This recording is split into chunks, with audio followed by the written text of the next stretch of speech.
gostaria de puxar um pouco o que o senhor estava mencionando agora a respeito da figura de Donald Trump, para olhar um pouco para o risco político envolvido para ele próprio. Porque o presidente dos Estados Unidos, ele, querendo ou não, vem aí de uma campanha em que ele se comprometeu a não ingressar em conflitos de grandes proporções. Ele entra nessa guerra com um objetivo muito evidente, aí como que o senhor traz, só que ele também tem interesse em sair rapidamente dela.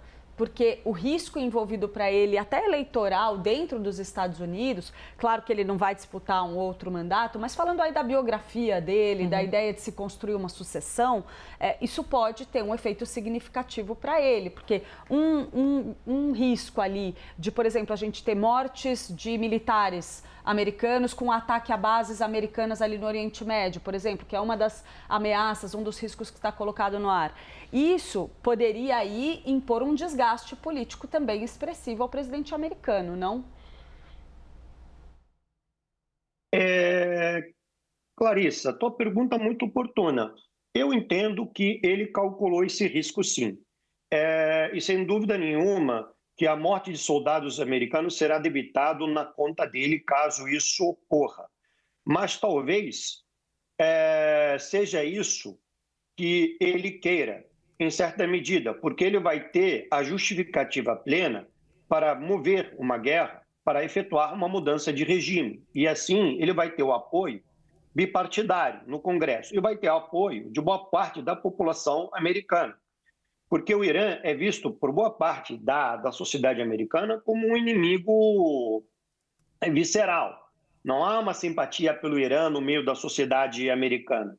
A teocracia iraniana é vista como uma teocracia opressora por parte da população americana. É claro, então, haverá um custo, mas um custo cujo qual, no final das contas, se ele consegue ter o sucesso de derrubar o regime, isso pode ser a sua glorificação.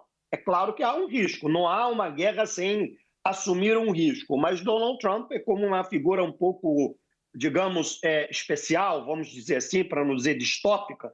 Ele é uma figura que toma riscos, né?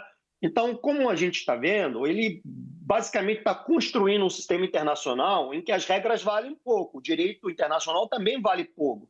Você tem um anacronismo no sistema tarifário, você tem um anacronismo no Oriente Médio, no momento que os iranianos estavam na mesa de negociação propondo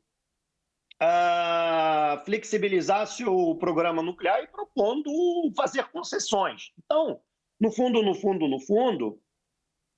ele assumiu comprar esse risco ao se envolver.